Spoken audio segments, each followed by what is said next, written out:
Okay, so we're diving into some really interesting stuff today. Yeah. You've sent over a ton of like articles and stuff about online activism, censorship, and Right. all the creative ways people are like finding to express themselves. Exactly. It's really fascinating. It is. So I guess what we're going to try to unpack today Okay. is this whole idea of shadow banning Yeah. on social media, Yeah. specifically when it comes to like political dissent Okay. against the Trump administration Interesting. and ICE. Yeah. And then we're also going to look at So. how that connects to some, like surprising online trends, Okay. like the soup for my family meme, Oh, yeah. which we have to get into. Absolutely. The origin of that is just wild. I know, right? It's so interesting how these things start. So maybe we can start with shadow banning itself. Sure. Like, what is it exactly? Well, from what I've gathered from the stuff you sent, Right. it seems like it's this subtle form of suppression, on social media, Okay. where instead of like an outright ban, Yep. where a user knows their account is suspended or something, Yeah. it's more like their posts just get way less Oh. visibility and engagement. Oh, I see. So like, It's kind of like Okay. the digital equivalent of okay. you're shouting into the void, Oh, wow. your message just fades into the background Right. without you really knowing why. And it seems like, from what you've sent, that this is like really affecting people who are sharing content critical of like the Trump administration. Definitely. And especially IC. I see. Okay. So it's like you're saying something, but nobody's hearing it. Pretty much. Yeah, it's got to be so frustrating. I imagine it is, yeah. And I mean, this brings up some huge free speech issues, right? Oh, absolutely. It's Yeah. like this constant tension Yeah. between what the platforms need to do, Right. like with their policies and stuff. Right. To keep their platform safe. Exactly. But also like people's right to just say what they think. Right. Even if it's like. Especially if it's controversial. Yeah, exactly. And like challenges the status quo. Yeah. It's tricky. It really is. Because, I mean, if you don't even know you're being shadow banned. Right. How do you even know, like, Exactly. if you're breaking the rules or if it's just because of what you're saying? It's that lack of transparency Yeah. that's really worrying. Totally. I mean, you're left wondering, Yeah. is my content being suppressed because I actually violated some guideline? Right. Or is it because Yeah. they just don't like my political views? Right. And that's got to make people Yeah. less likely to even, like. Exactly. It has a chilling effect Yeah. on legitimate political speech online. Yeah, that's a good point. It's a slippery slope. So, okay, we've got to talk about this whole hashtag cutewinterboots thing. Oh, yeah. This is where it gets really interesting. Because on the surface, it's just like Right. It seems so random. random. Yeah. Like, who would have thought? Yeah. But apparently it's this whole coded language. Yeah. According to, like, the research you sent over, it's like, It emerged on TikTok Right. as a way to talk about resisting Yeah. Trump's immigration policies. Yeah. And ICE specifically. Right. It's ICE, obviously referring to Right. Immigration and Customs Enforcement. exactly. And cute winter boots Yeah. is like a euphemism for For staying safe from ICE Right. and organizing resistance. That's so clever. It is, right? It's like a secret language Yeah. right there in plain sight. It's wild. It really shows you how quickly these online communities adapt. Yeah. Like they figure out ways to get around these things. Yeah, to like censorship and stuff. Exactly. And that's where Algospeak comes in. Algospeak. Yeah, that's what they're calling it. Okay. So these platforms, Yeah. they use like keyword recognition and pattern analysis I like to try and find problematic content, Okay. And Algospeak is all about avoiding those obvious keywords. Oh, I see. So you're... They use like code words Yeah. and stuff that seems totally unrelated. Wow. So you can slip past those systems. So like instead of saying Right. dead, you Yeah. say You say unalive. unlive. Or instead of porn, it's corn. That's amazing. It's fascinating, right? Yeah. They've figured out Yeah. how the algorithms work. Wow. So it's like the internet has its own language now. Yeah, almost like a dialect Yeah. for navigating these digital spaces. Yeah. And it's constantly changing too, right? Oh, absolutely. Like this hashtag cute winter boots thing. Yeah. It seems like it started with. Right. It had this very specific meaning. Yeah, ICE and Trump's policies. Mm. But now. But it's broadened. Yeah. It's like if you search for it now, Right. you might find Yeah. anything from advice on protest safety. Really? Yeah, to like Wow. political theory, Okay. even like abstract stuff. Like what? Like the Mockingjay symbol. From the Hunger Games? Yeah, exactly. On winter boots? Yeah. Gotten pretty broad. Okay, so it's lost its meaning then. Well, that's the question, isn't it? Right. Like one of the articles you sent, it argued that this kind of coded activism, it might not really be effective in the long run. Why not? Well, because it lacks that deep commitment to actual social change. I see. It's like a trend. Okay. Like fashion.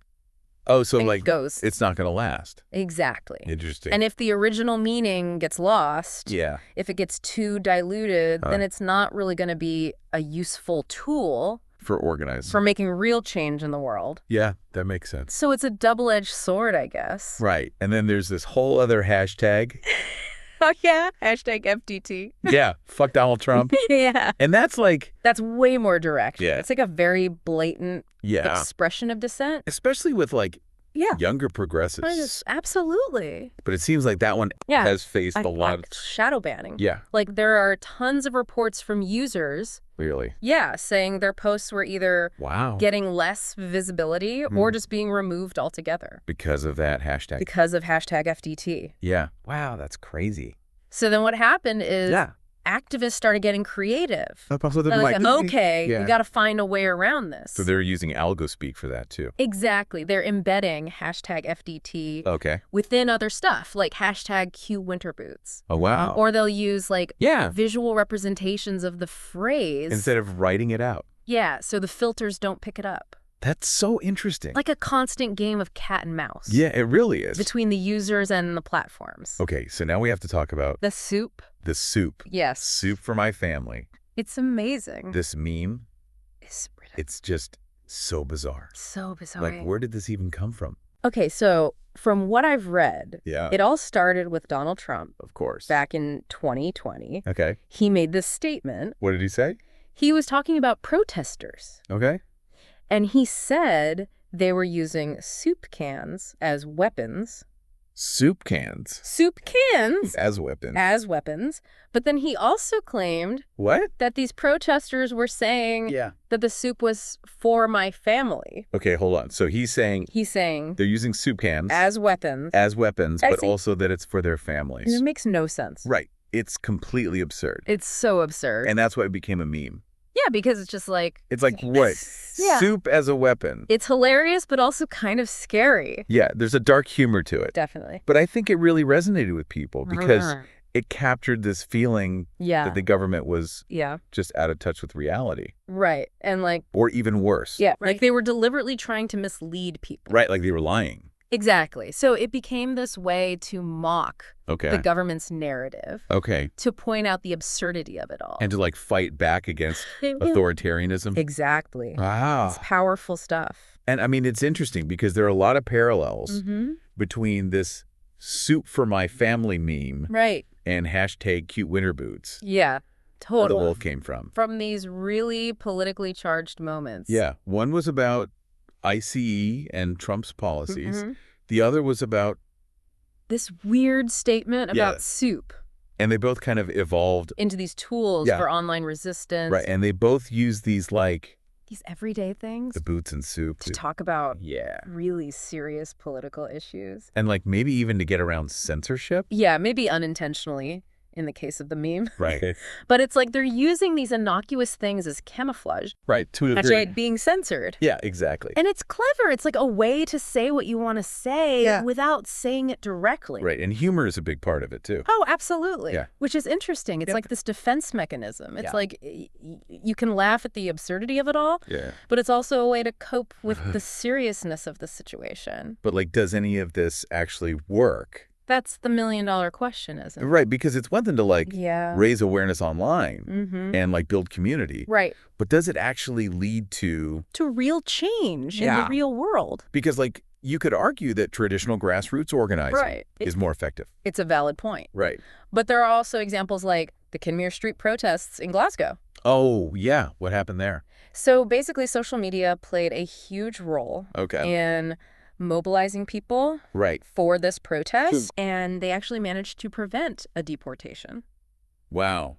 So it did work in that case. Yeah, it did. So I guess it can work. It's complicated. It is. Because social media is... it's a tool. Yeah. And like any tool, it can be used for good or bad. Right. And like we've been saying, it can be used for censorship or the perception of censorship. Absolutely. And activism can sometimes feel kind of disconnected from what's happening in the real world. Yeah. It can feel very online. Yeah. But at the same time, it allows people to communicate so quickly. Right.